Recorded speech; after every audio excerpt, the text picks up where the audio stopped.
Dis-moi, Claudine, c'est quoi la Pangée? La Pangée, c'est un supercontinent.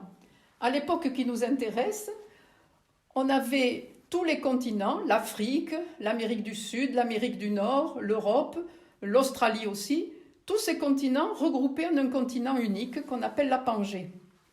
Sur cette Pangée, qu'on peut voir sur la fiche numéro 1, on voit la France en noir qui est très près de l'équateur.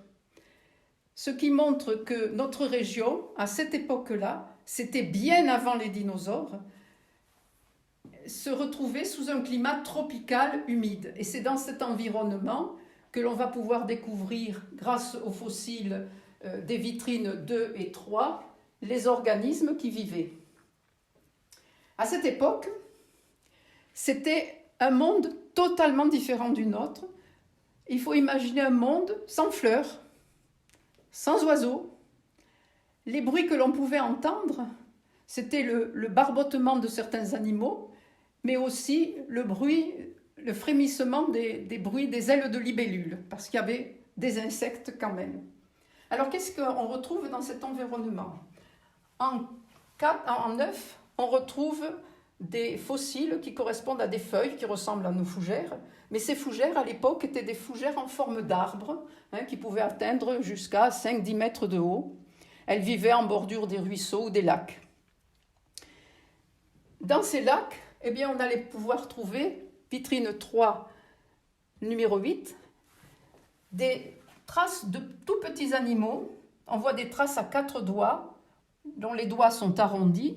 C'est des petits animaux qu'on appelle des amphibiens, de la même famille que la grenouille. Mais la grenouille n'existait pas à cette époque. Ces petits animaux vivaient dans un environnement de lac, dans lequel on pouvait trouver, comme on le voit sous forme de ronde sur la roche, des méduses, qui étaient des méduses d'eau douce. Mais ce n'étaient pas des méduses urticantes, c'était des petites méduses qui se développaient donc pendant la saison humide. Si on regarde cette plaque, on va trouver sous la lumière des traces avec des doigts qui semblent pointus. En fait, c'est des doigts munis de griffes. Cette trace est celle d'un reptile, donc une sorte, il faut imaginer un gros lézard qui se promenait dans cet environnement. Dans la vitrine 2, on peut retrouver les traces à doigts arrondis à 4 doigts, mais cet animal-là est beaucoup plus gros que les autres. C'était un animal qui pouvait faire jusqu'à 2 mètres de long. On le voit représenté sur la photo qui se trouve en 3. Là, il est représenté en vert. Si on continue la visite, on va découvrir en vitrine 4 un environnement tout à fait différent. Beaucoup moins humide que le précédent. Les nombreuses fougères vont être en grande partie remplacées par des conifères. On voit une branche qui ressemble à un pin, une branche de pin en 11. Et dans ces zones de forêt de pins vivaient des animaux comme celui que l'on voit en 12. On a une trace de pattes. C'était un animal extraordinaire qui évoque peut-être un dinosaure, mais ça n'est pas un, qui a une voile sur le dos assez développée et qu'on appelait un dimétrodon.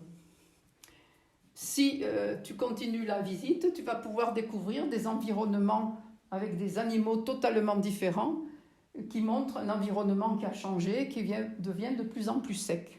Au cours de la visite, tu vas pouvoir rechercher la trace qui correspond à la photo que tu as sur ton petit livret et rechercher le nom de l'animal qui l'a laissé.